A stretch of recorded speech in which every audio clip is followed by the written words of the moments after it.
Welcome to episode 29 of Courage Speaks. I'm your host, Sam Sherman.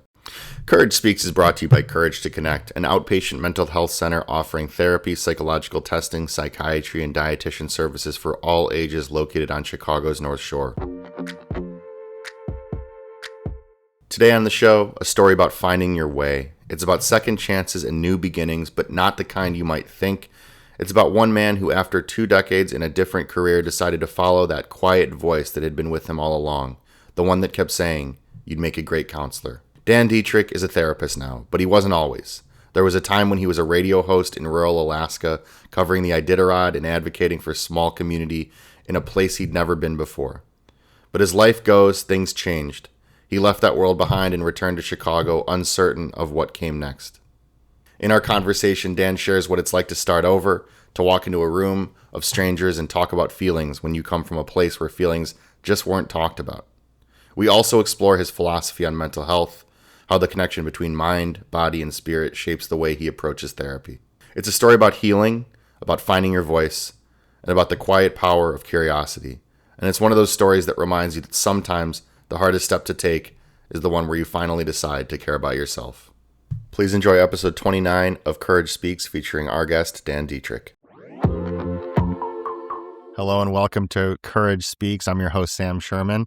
I'm joined today by Dan Dietrich, who is a colleague of mine here at Courage to Connect. We've been trying to get this on the books for a while now. I'm very excited that we're finally doing this. Yeah, let's do it, baby. Yes. So how are you doing today?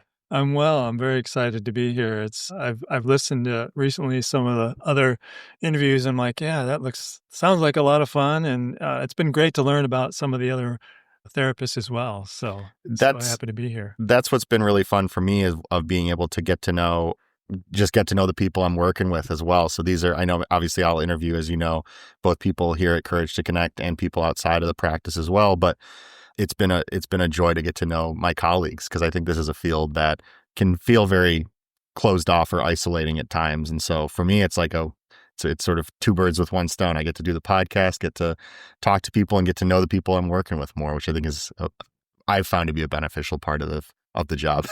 Absolutely.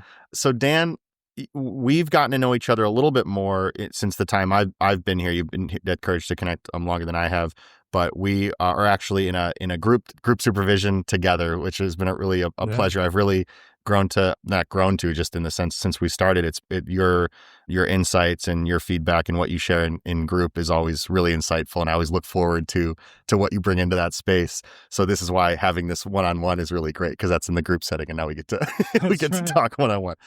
So I guess starting out, the question I always like to, for anybody that's working in this field of mental health or psychology, all of that, I always think about the origin stories. I always think about, what led you to doing this work, of which there's so many different avenues, so many different areas. So whatever comes to mind, wherever you like to start out, I guess, what brought you to this space? Yeah, it's a great question. And we all kind of have that, what's my story?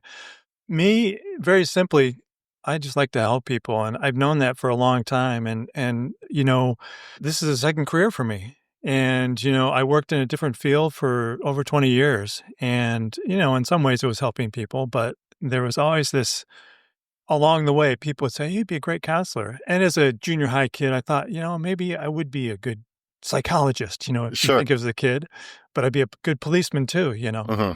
So, about 6, 7, 8 years ago, I was like, you know what? I could be a good counselor. What have I got to lose? Mm-hmm.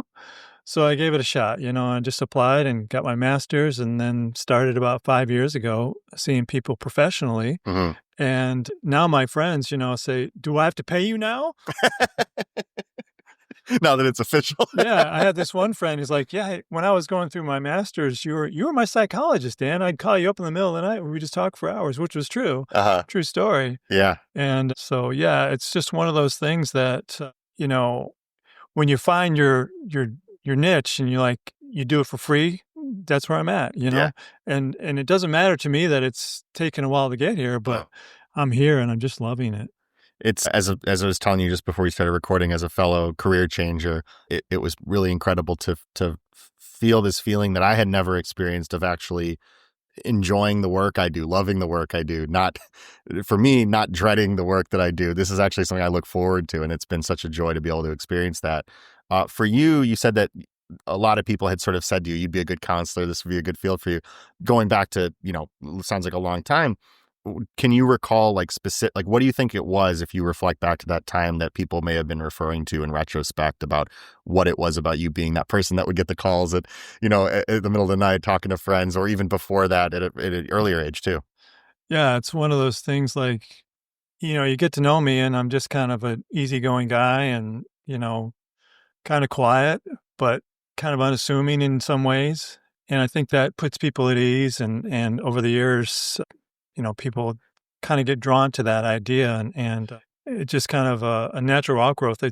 I was listening to one of Marissa Coulter's, one of our other colleagues' interviews, and she said, "Yeah, my superpower is I just connect with people." I'm like, "That's it. Yeah, the That's connection. me.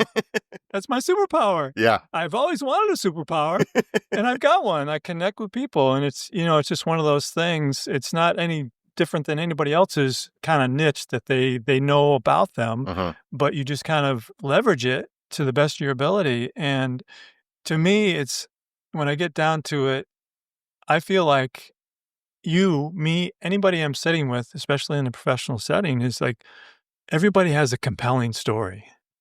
There's something about this person that's compelling, and I want to know what that is. So that's kind of my approach. And I think over my lifetime, I've had that in friendships, and just, I'm the guy that goes to the party and sits down to someone, and my wife will go and say hi to everybody else, and 3 hours later, I'm still talking to that person. That person. And yeah. she's met everybody else and said hello, which is just kind of a little window into me. Yeah. And I mean, this comes up in our supervision pretty often, but I think something that I really value about getting to know you more is the value that you place in curiosity, and how that's always like this, something that I think we all have our quotes and on the website here. I think mine is, it's attributed to Einstein. I don't know if it's actually an Einstein quote, but it's something like, I have no special skills, only being something like passionately curious or something like that. And that's how I feel. And you're someone who I think really aligns with that curiosity of, the answer to almost any question is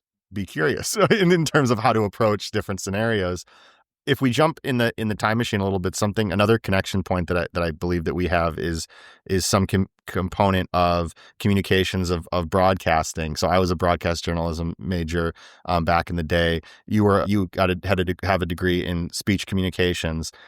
Tell me about that pathway. What was that like at that point? Yeah, that's eons ago. Right out of college, I wanted to work in radio and knew I wasn't going to be able to do it in the Chicagoland area, so I went to Alaska. Wow. Okay. And worked at Nome, Alaska, at KICY radio, AM and FM, KICY. You'll never forget those call letters. Yeah, absolutely. They had an AM and FM station. The AM station, for the majority of the time, I was the morning host for your kind of drive time show. And in Nome, there's no drive time, but it's a small town in rural northern Alaska. But it was just a fantastic experience. And I just loved talking to people, and I really got plugged into the community. Yeah. So it was more than just sitting behind a microphone and talking. It was kind of, once again, that curiosity. You get into the community and you meet people and you get connected and all that. After about 3 years, though, I realized that, this is a lot of fun, but I can't see myself doing this for 30 years. I'm just sitting in a room. It's too stagnant, So I kind of veered and came back to Chicagoland and went into a different career path altogether. And so it was a great time in my life. I still love listening to the radio, which nobody does anymore unless they're in their car. I love the audio medium in any way. Yeah. Like radio dramas. Oh, yeah. we had a radio drama that we broadcast in the evening, and it was just like, I'm on the edge of my seat, Yeah. So this was in Nome, Alaska? Yeah, the finish line for the Iditarod sled dog race. Okay. That's right. I covered it 3 years. So I was on the finish line 1 year. Yeah. Oh my gosh. We don't have enough time. I could go on for hours. That's one thing my wife says. If you go to a party and you talk about Alaska, forget about it. It's over. Well, so this is something I love about the podcast is, like, I knew that you had broadcasting experience. I knew that was something in your past. The Alaska thing I had no idea about. So now, of course, my mind's going off in a lot of directions. but just a couple questions in that part of your life. Had you been to Alaska prior to going and working there for 3 years? Did not know a soul. Wow. But I knew I could work there. It was an easy gig, and I was, in my mid-20s, and I had no ties. Why not? Yeah. Didn't know a soul. Don't regret it 1 second of it. It was just one of those adventures in life. And I feel like what an amazing opportunity too, like going back to the community component of it, where especially being able to do broadcasting in a small town like that, where there's that close knit, I'd imagine, and you being able to actually go out in the community and be, I suppose, for some amount of time, a voice for the community too, at least. And I don't know if that's how you perceived it, but you're really good at this, Sam, because at the time when I was there was, rampant alcoholism among the Native Alaskan community. And so there was a movement within that community to say, hey, how do we address this as a community? The idea was to maybe roll back the hours that the bars could be open. Instead of 5 a.m., maybe make it 2 a.m. And maybe limit the hours that the alcohol, liquor stores could be open. So there's this big movement, and I was part of that, part of the community. And they, in fact, through city council meetings and people speaking up, I had to speak my piece. I went to a city council meeting, and I kind of dressed down the city council in a very nice, professional way. Yeah. How many people have to die? It was like 4 or 5 people had already been found dead in the tundra that year. Wow. That were Native Alaskans. So the end result was that they did pass legislation to roll back the hours for consuming alcohol, and it did help in the short term, But that was one of those things that me and many other people said, this is an important value, and how can we contribute?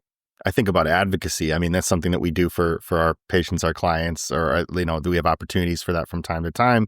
And I think, again, I'm a person who puts community at such a high value as far as the ways that it can benefit us as just individuals living in the world and all that kind of stuff.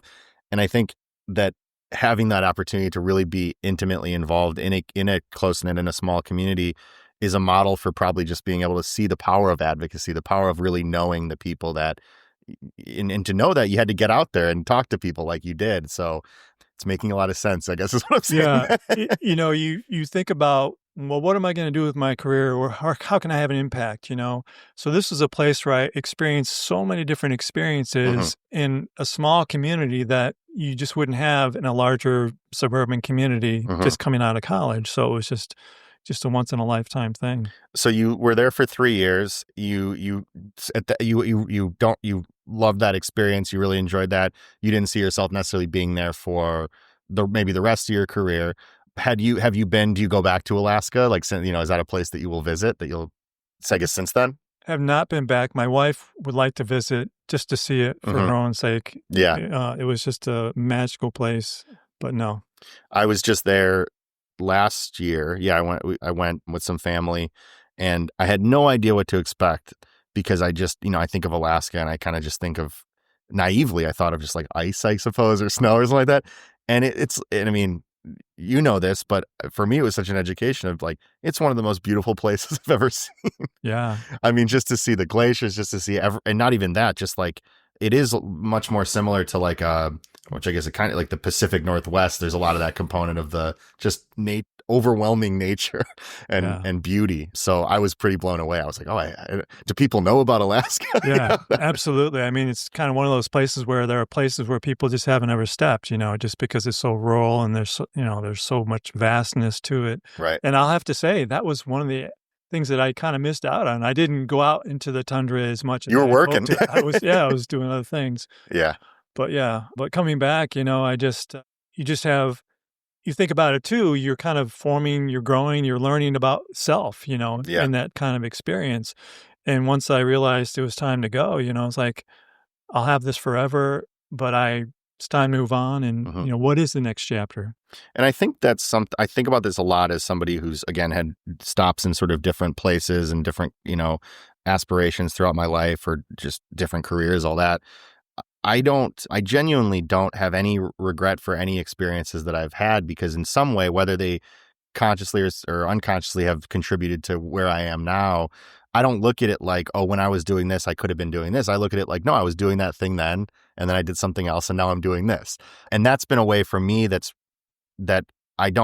makes it so I really don't, as far as past experiences, I don't really have, like, especially working and whatever the case might be, it's hard to feel like I was missing out on something. It's more like, no, those were things that all at the time was what I was doing. And in some ways I know have benefited me to be able to do the job I do today. So hopping back in the time machine for a second before coming up to the more present moment, something I'm kind of curious about, and I really enjoy talking to fellow clinicians about, is this: at what point in your life, or I guess when you were growing up, whether in your family or outside of your family, what was the perception, or what were the conversations, if they were had, around just like mental health in general, and around, I guess to some extent talking about our feelings? What was your relationship like with that, as far back as you can remember? Thank you for asking. We just didn't. We didn't talk about our feelings or process family things that happened. One of the reasons I became a therapist was basically because of my traumatic childhood. I got the big four, divorce, the death of a sister. My parents separated, alcoholism from one of my parents. They separated and got back together. There was a custody battle between my mother and father, and my father kidnapped us after my sister's funeral. And my mother had to go through custody court to get us back. So you think of those things, we had a major highway accident, whole family in the car. No one died. Mother was pregnant, didn't lose the baby. Everybody recovered. That was traumatic. So that was between the ages of 7 and 11. 7 and 11. Yeah. So as clinicians, we know, and everybody can say, well, that's got to be traumatic for anybody. And so throughout my life, as I've traveled my own journey, I had to sort all that stuff out at some point. But to your question, did we ever talk about those things? Did we ever process those things? No. The family origin that I grew up in, my mother was from a generation that was just the old school. We just picked ourselves up by our bootstraps and we kept going. So she tried as best she could. My father tried, or stepfather tried as best he could, but she wasn't trained. And so you kind of live that out. So as I got into adulthood, I started my own journey to kind of work out my own stuff that I didn't know, because when I came back from Alaska, I didn't have a clue, what I was going to do professionally. And so that really kind of, what I would say, made me look at myself and what's going on inside. How do I see the world? How do I work all this stuff out and then become the productive adult and enjoy life the way I want to? So a long answer to your question is that because of my own experiences and my own journey to work through those experiences, and say that was very difficult and it interfered with my life in some way, shape, or form, but I was willing to say, okay, I don't want it to interfere anymore. I went to my own therapist, and worked that out over a period of years. And getting to the end of that, it's like, thank you, Dan. I thank myself. Yeah. Thank you for doing that for yourself. You cared enough to take care of this so that you can live the life you want to live somewhere down the road. Right. And so when I sit with a person that I meet for therapy, I'm like, I'm reflecting on my own experiences. Yeah. I know what it feels like to have a family member, you've lived it. And so that's kind of why I do what I do. Yeah. Well, Dan, I really appreciate you sharing that background and some of the I'd share. I think you'll remember that one from the last interview I had with, I think it was with Marissa. This may have come up a couple of times, but I think about these like the superhero origin stories and all this kind of stuff. There's always these, and hearing this, and I think that like even the fact that these were between the ages of 7 and 11, and the experiences that you had, and what you had, the loss that you had experienced, and all of that happening at that time, if there were all of the structures in place for support and even the most normalized conversations around mental health and all that, it would still be incredibly difficult to navigate, as we would imagine. I think that it's this additional component that you kind of had to figure that out on your own, because even after all of that, like it's not like at the age of 11, you had all these things, these feelings, all this stuff going on. but it wasn't being talked about. And so to think about that, you kind of had that own self-discovery throughout time. And can I ask when it was that you ended up going to therapy on your own, like first time that you went to therapy?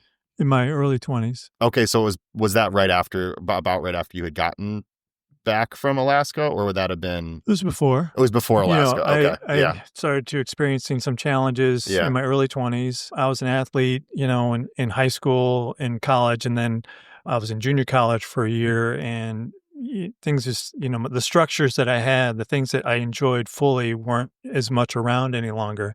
So I was kind of faced with me and what do I think of me, and I didn't think so much of myself at that time, and so I began to feel depressed. So I saw, got on meds, started seeing a therapist. That was only short-lived. It was really later in my 20s when I went to Alaska, went to college, got my degree, went to fantastic. You're in college, time of your life, Right. And so you have you think about clinically, we think about how does a person fit into their life, in college. For me, it was the community. You had everybody around, your friends. That's where I thrived. Yeah. In a community of people that loved me, and I ran cross country and did all these things. Got my degree, went up to Alaska, fantastic, Yeah. Then you come home, you're not sure what you're gonna do. Okay, where's all my support systems, Right. Where's community, then it's like when we have to almost maybe sometimes create it when it's like, oh, what am I supposed to do? Then I face myself and I said, all these things from the past are, or all these things kind of get in the way. Right. And that's when I said, oh, okay, here's another challenge. What is this going to look like? Because I knew that I wanted something different. I wanted my life and feelings to be different. And that's when I dove into therapy, and just had some great clinicians that I work with. And it really opened me up to this idea that we're continuing to evolve if we choose to. If I take that choice and make that choice that I want something more, I've got to go after it, and this was how I did it. I haven't really put words to this before, but I guess I do have sort of a short list when I think about some of my favorite things that have been said on this podcast.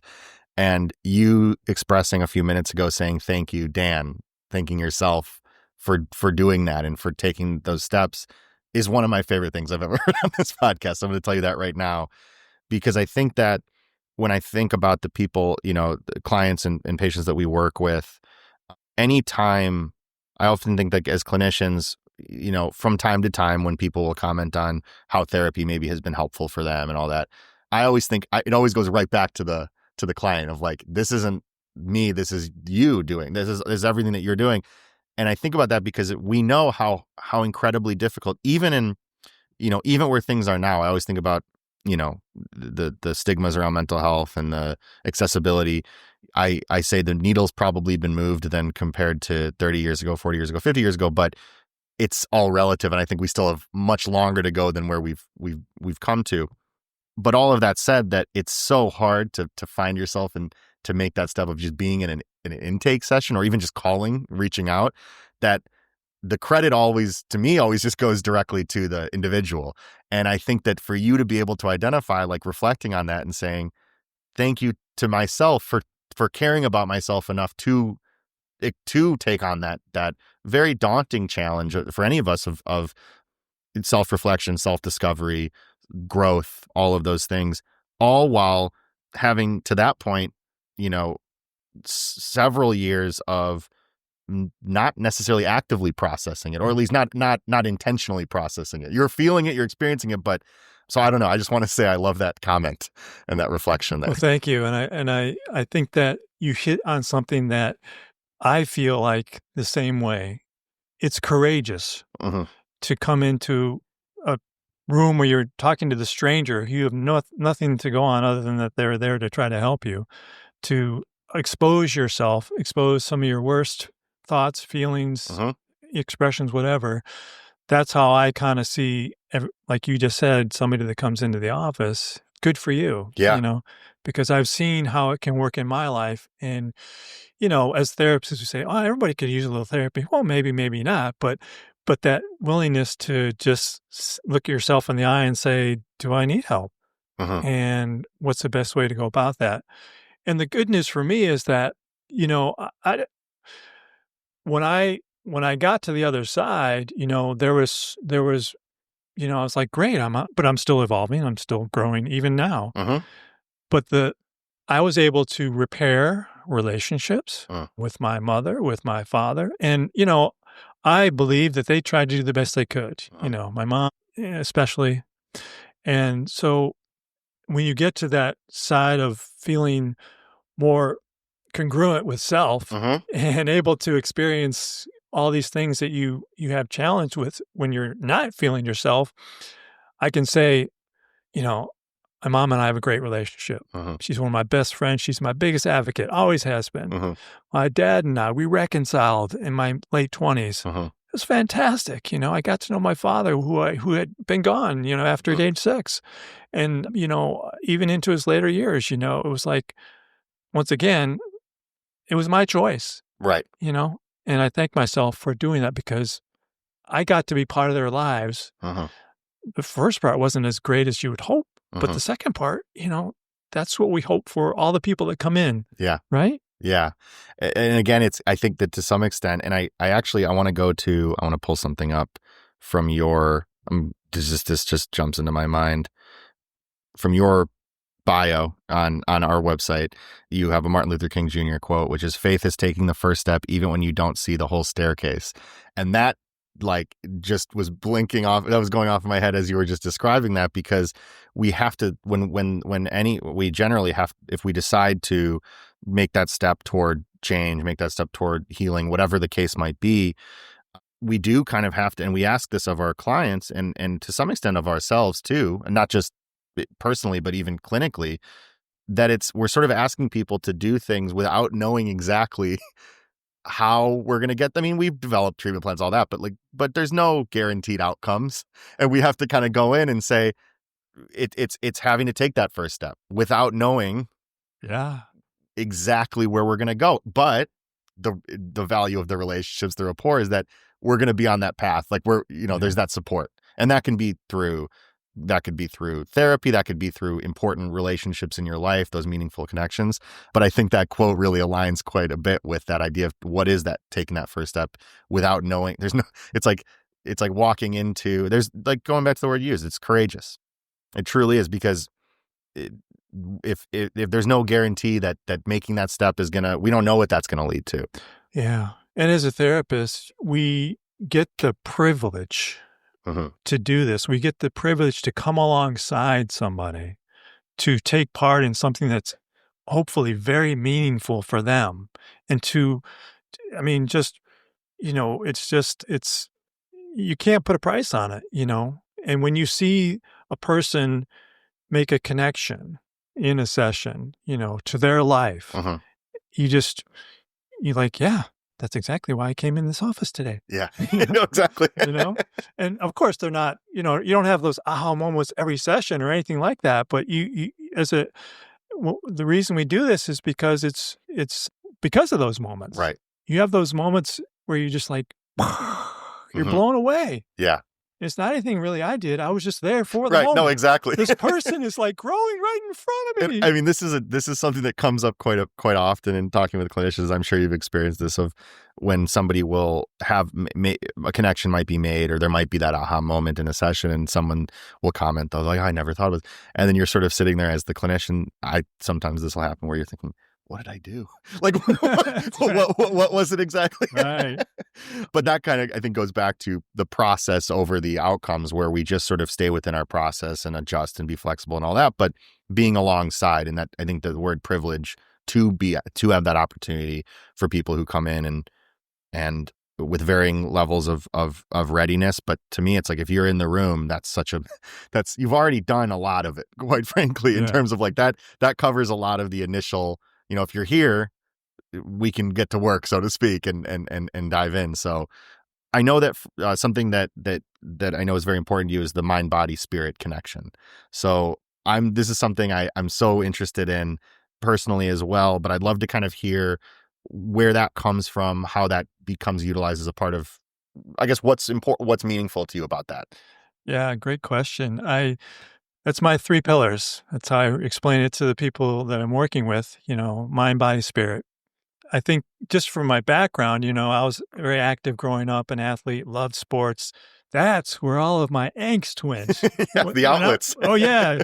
All the way through last time I ran, what I didn't understand emotionally, it got out in the athletics, especially as a young man. You just don't know how to, if we never talked about it, where's that energy going? I was the most intense athlete on the court. And my friends will tell you that. Take it back a notch, Dan. Take it back a notch. We're just friends having some basketball out here. They didn't know you needed that. That was like, oh yeah, yeah. So anyway, so the mind, body, spirit connection. I think about the mind. What gets us through the day, what helps us do our jobs, how do we understand the world? It's important. Obviously, the body. Growing up, I've always had this idea of I want to be as fit as I can. I want to eat healthy. Of course, I follow along the way, but just very simply, basically, the better we treat our bodies, the better they'll treat us. Right. So the body part, and the spirit. What wakes me up in the morning? Is it a set of beliefs? Is it a religious faith? Is it myself? Is it my family? My values. Is like, your values? Is it my job that just lets me, that lets my spirit free, that I can be me, So mind, body, spirit. And the way I approach it is that, it's a starting point. And if we're incongruency in these three areas, that's our most authentic self. We are living life, living the dream, whatever that dream may be. When one, two, or even all three are out of whack, that's when we feel dis-ease and maybe anxiety, maybe depression, whatever it might be. So that's kind of a starting point. And, I'm very much one of these guys. It's like, part of your own self-care. How are you taking care of yourself? How are you taking care of your body? It sounds very basic, but it's an important value. It's when so the idea of, and I mean, again, this of course differs case to case and everything, but in your experience and thinking about those three pillars and the way that you utilize that even clinically, if somebody is incongruent in, let's say, mind and spirit or something, or they come, do you present it as though we can work on these things at the same time, or do we try to address these? And again, I know it's case to case, but generally speaking, is it more like we take on one at a time, or can we do them all at once, I suppose? Yeah, I'd say it's pretty organic. Okay. It really is. Some are more easier to identify than others, like someone who, has said in the past that they've used to follow a certain regime, like working out and stuff like that. Have you been doing that? No, I haven't been doing that for years. Oh, okay. Maybe that's something that you would want to get back to. And for them, it's really easy to say, okay, let's move in that direction. For other people who you can tell that their spirit is just crushed in some way, shape, or form, then you kind of move in that direction. Let's kind of what's going on underneath the surface of that spirit that I know that based on the little information I have, they're very creative, but they haven't been creative for a long time. Right. What's kind of keeping them in that place? So it really kind of sinks into the background a little bit. I say it once and then we kind of come back around to it here and there. Right. But it's just one of those, if we have these three things we're thinking about, it really, you kind of check the box every once in a while. I like that, where we can sort of go back and check in on it from time to time.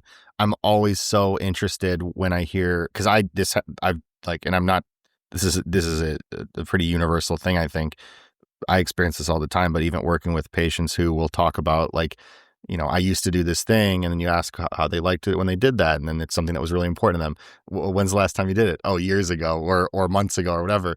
And then figuring out what happened, right? Because like when you take things that we can identify were, quote, like good for us, or were made us feel a certain way that we wanted to feel more congruent, and yet we move away from that, and then really exploring that, and then being like, what if we figured out a way to re-implement that? What would that look like? And then it's always interesting to hear how those re-implementations, or once we kind of figure out what the barrier was, what was the thing that kind of got us away from those things that helped us. The body component is one that for me has very recently kind of hopefully clicked in, where I guess it would be, I think we're something like 25 days in.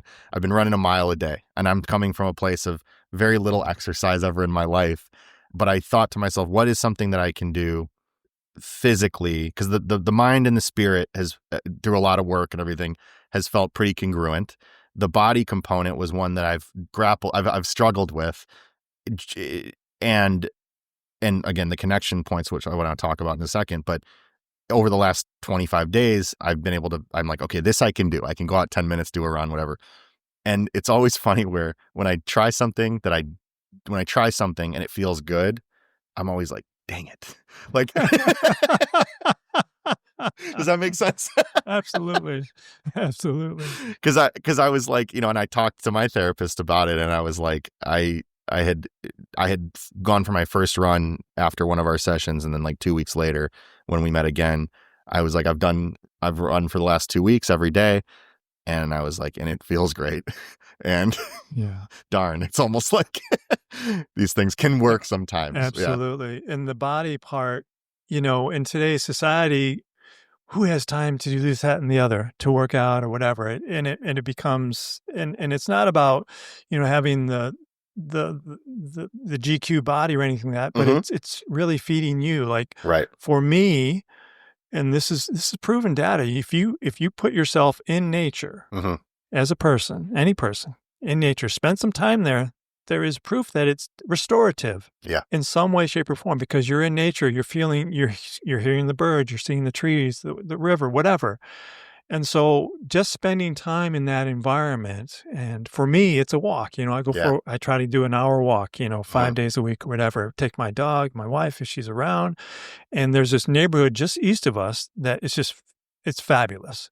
These 30, 40-foot trees. We could never live in that neighborhood, but we can walk through. Yeah. I like to walk through yes. it.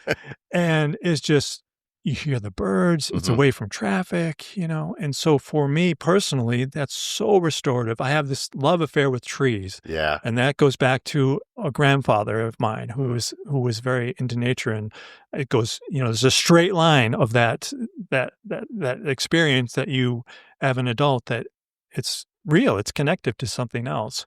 Yeah. So finding what that is, whether it be working out or just being in a better health, and food choices. It's so hard nowadays. I mean, everything is so easy to order, DoorDash, whatever.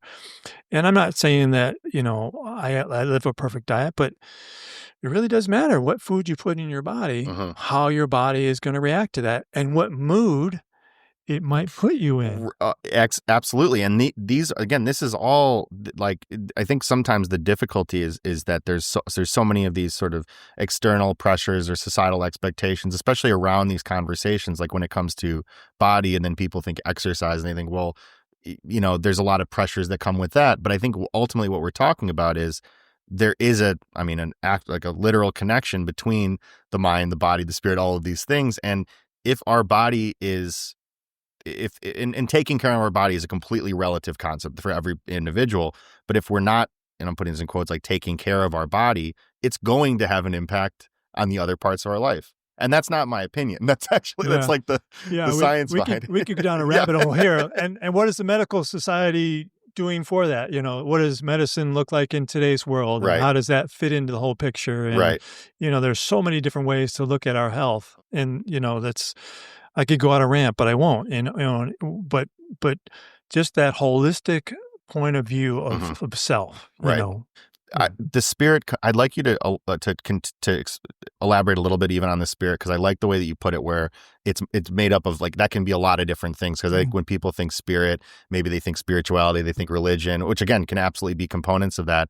But you named several other things, and I'm curious, like, everything else that comes to mind in your experience of, like, what spirit can mean, especially in a clinical setting. And I think that's where people kind of go, oh, let's not talk about the spirit. We're going to get into, because of the what do you believe? What do you, is that right? Is that wrong? So, but yeah, for some, that's a center point in their lives, their faith of some kind, and that kind of drives them. That moves them from point A to point B. If it's not that, then I think to myself, what are other things that really energize individuals?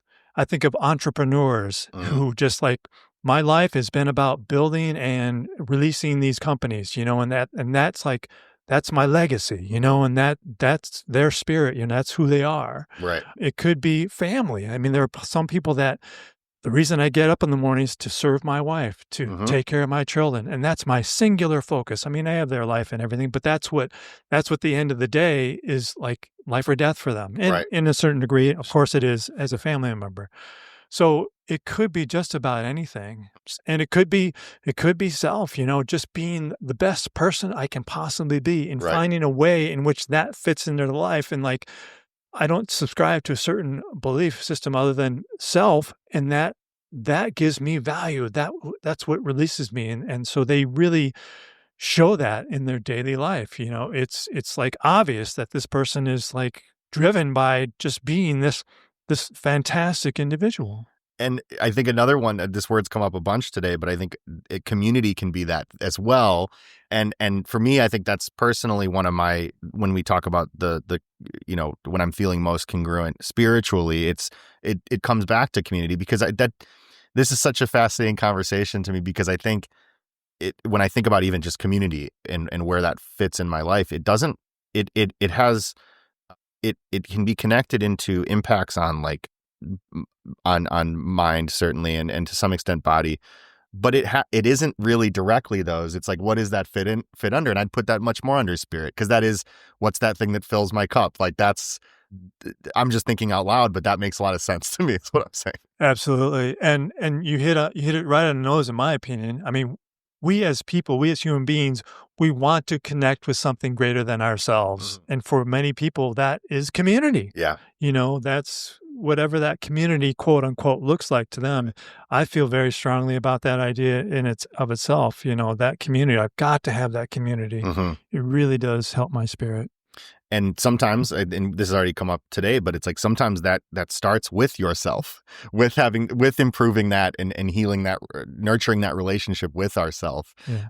So I'm curious, this is another thing I'm always fascinated about, which is going back to like the aha moments, even just in our own lives. So when you started not only working in this field, but even in your training and everything like that, did you have a moment? Because there's not always like one moment, but I'm curious if there's a moment that whether we call it an aha moment or just a moment where you thought, yeah, this is what I'm doing, this was the right fit or the right pick. Right.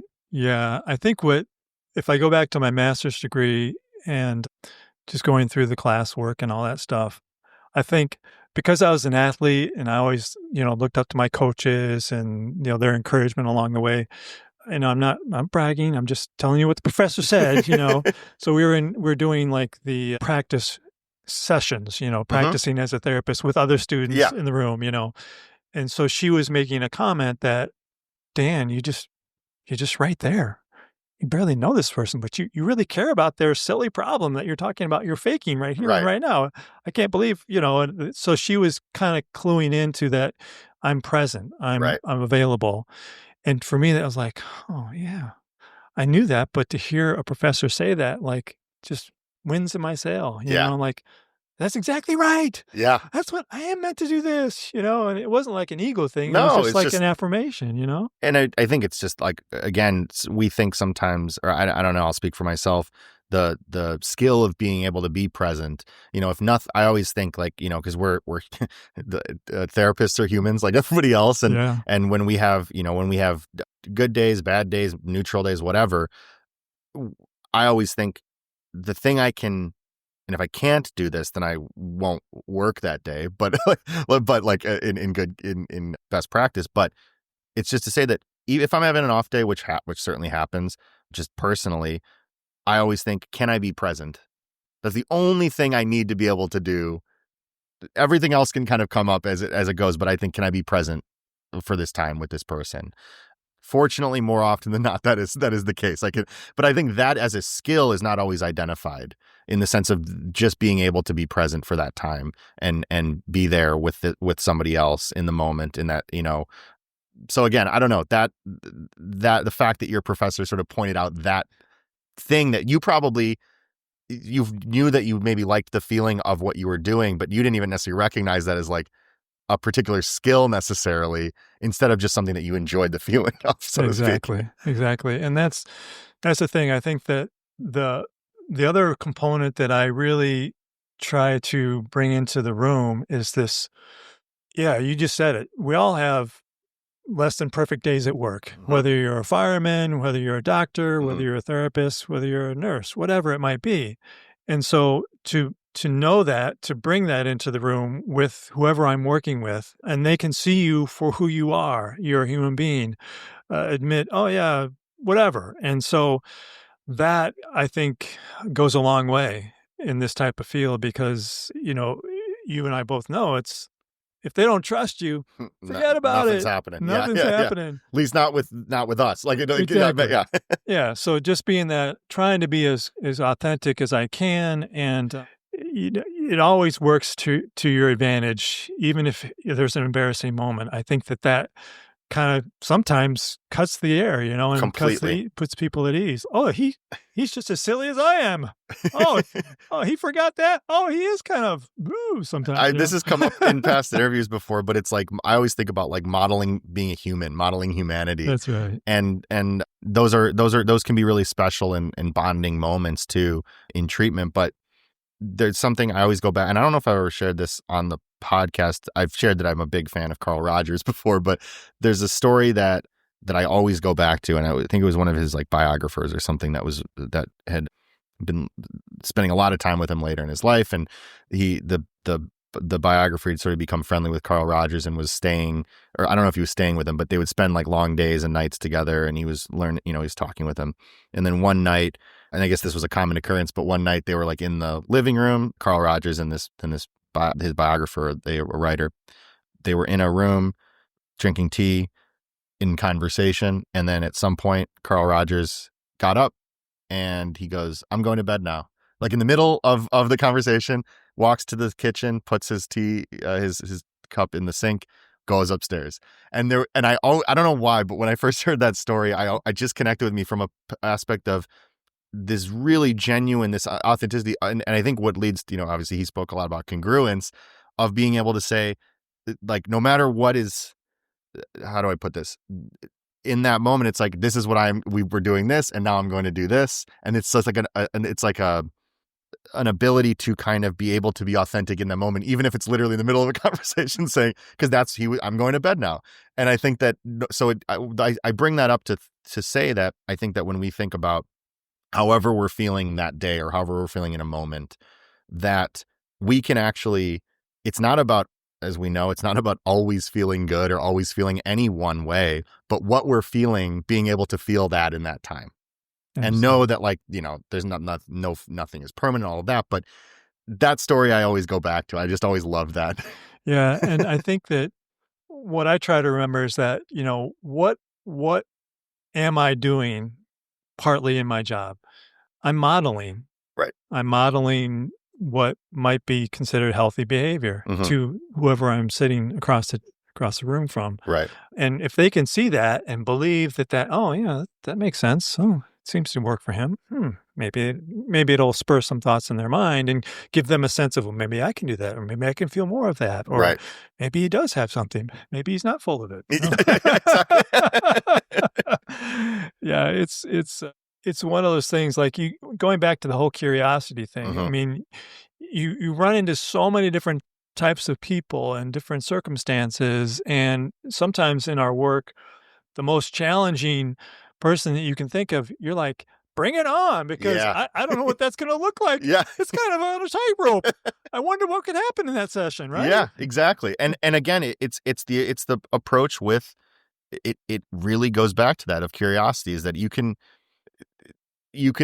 navigate. This doesn't just go for therapy. This goes for a lot of things in life. You can really navigate a lot of situations just utilizing curiosity and genuine curiosity, which I think a lot of people in this field is one of the things that brings us to it and is fulfilling, because to that idea, and this is something that I really, really appreciate about your insights and your inputs in our group supervision, is that no matter what the situation that's brought up is about anybody that's in the group or whatever we're discussing, I always feel comforted, or it's grounding for me to hear you always go back to, like, I see your eyes light up about these, like, challenging situations or whatever the scenarios are, because it's exciting in the sense that we get to be curious. Well, what's that about? Let's learn more about this. And that's always an incredible reminder for me of like, oh, right, that's what this is. At least for me, that's a part of what this is all about. Yeah, yeah, and it's like, you think about, oh, I've got if it was algebra, I'd be like, forget about it, not interested. But this is not algebra. This is what I love. Yes, It's yes. like if it's something I love, I'm like, okay, well, we'll see what happens. Yeah. We'll figure it out. I've got enough smarts to wade into these waters. Yeah. And what you're doing is you're telling the person that's sitting with you that they're willing to go there with me. Right. This someone cares about this craziness that's going on in me. Yeah. They actually want to know more. Right. Wow. That's what you hope for. Yeah. And think that sometimes, and again, this is a very common thing. And I think, but some people can go to therapy thinking that the therapist has like, quote, like all the answers or something. And that's couldn't be farther from the truth. We have what we know, like what we're trained in and all these sort of things. But why it always goes back to me and about the therapeutic alliance kind of being the main priority is that that's where all of it happens to me, because it's like, yeah, we can bring in different, interventions, and we do, and strategies and everything like that. But the therapeutic alliance, the rapport, the trust of somebody being able to understand that when we're curious about something, it's genuine and it's all within the idea of caring about somebody and knowing that it's not just, I'm not just asking to ask, I'm actually asking because, like you said, like I want to know.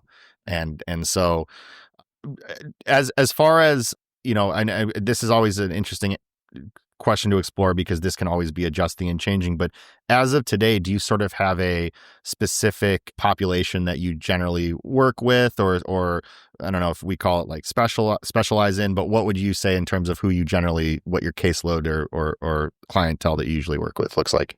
Yeah, generally I work with men. I do work with women as well, just not as often. I work with families and I do couples as well. I love the families, love couples, put more people in the room. There's like a ton more going on. It's kind of like, I like that challenge. It almost feels like a basketball game. Okay, what's their next move over there? What's their next move over there, So that's fun. But I think my sweet spot is that kind of 15 to 30-year-old young man who's kind of in that place of trying to figure it out. Yeah. That's where I was messed up, brother. I can say that. And own it and say, that's behind me. Yeah. So I know I probably experienced some of what they may have gone through. Right. I had some of the questions that they might have. And so I can totally relate from a real life experience. Right. And you pick your spots, you find out where you can align yourself, as you said, with them and see if they can, receive that. And that's where I feel like I've had my most success stories, so to speak, just seeing people just get it, grow, and like, see ya, And it's interesting, the 15 to 31, because obviously there's stigmas that exist in mental health across all populations, but as we know with men, that's one of the areas where it's traditionally been heavily stigmatized, even just about like men talking about their feelings and stuff like that. Yeah. And so I think about a young man can be 15 and also 31 in any age in between, and without that kind of intentional pathway toward like doing the work, and that's you can be having the same questions at 15 as you do at 31. Until you kind of get into some, and again, this could come in a lot of different ways, but I find that to be where without that kind of, not just like clinical intervention, this can be through meaningful connections in any way in your life, but you could see that at 15, at 31, at 50, at 60, whatever the case is, until we do find a place where we can process in any way that feels helpful for us or sort of start that. So 15 to 31, the kind of things going on, all this sort of, I know that between that, you're talking about a lot of different life transitions, a lot of different things happening. Is there anything that, like, as you think about your career moving forward, are there any populations or anything that you've had some experience in, but are even more interested in learning about or experiencing even within this field? It's like, wow. I got to think about that for a second. Now I'm going to think, because I've never asked myself that. Yeah. I think there's part of me that thinks about, just the family dynamic, maybe seeing that grow a little bit more. Sure. Because my family was, every family has a little bit of dysfunction, Right. there's no perfect family, but so maybe to have more opportunities in that regard and maybe get some more, training or whatever it might be to help me feel like, how can I make a difference? Because it is more challenging because you have more personalities in the room and more feelings. And, depending on how dysfunctional things are, you may have one person in the room that just does not want to be there no matter how many sessions you have. And they're just very ingrained in where they are. And so to kind of work in that direction to just see if that could be, it's such the family, it just can be, there's just so much going on and so many moving parts and people come, what you grow up with, you end up either saying, yeah, I'm going to go with that, or I'm going to go way opposite of that, or somewhere in between. And Right. so it's kind of a crapshoot sometimes, There's so much to explore individually, and there's even more to explore with the family dynamics. And I like something that you said a moment ago too about even just being in the room, and the more people that are there, and I resonate with this of it's even more kind of activating. It gets me into a place where it's kind of exactly where I want to be, how I want to be thinking and conceptualizing in that way, even if it can be, you have to kind of be even a little bit more locked in, so to speak. So, and it depends too. So, and I'm thinking just from my own background, just not having the traditional family that I'd hoped for, and so maybe that plays into it, I'm sure. Just wanting to kind of, do my part if it's available, do my part, see what happens. So, Dan, I want to thank you so much again for coming on Courage Speaks. I can already say that if you're up for it, this will not be the last time that we talk on here. But we always sort of like to end with the same question here on Courage Speaks, and this is one that can be answered in any way. So take your time with it.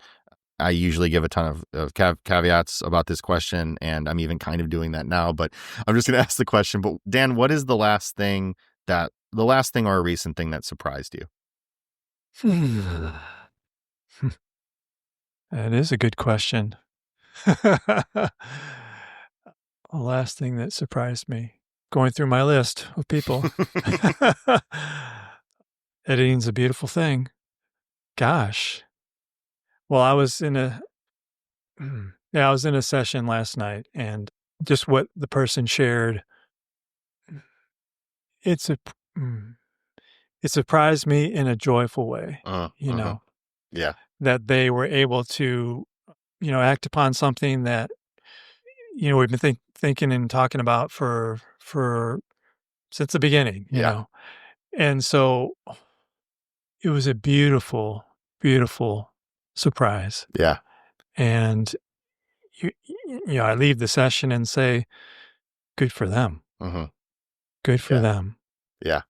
And that was their work. Mm-hmm.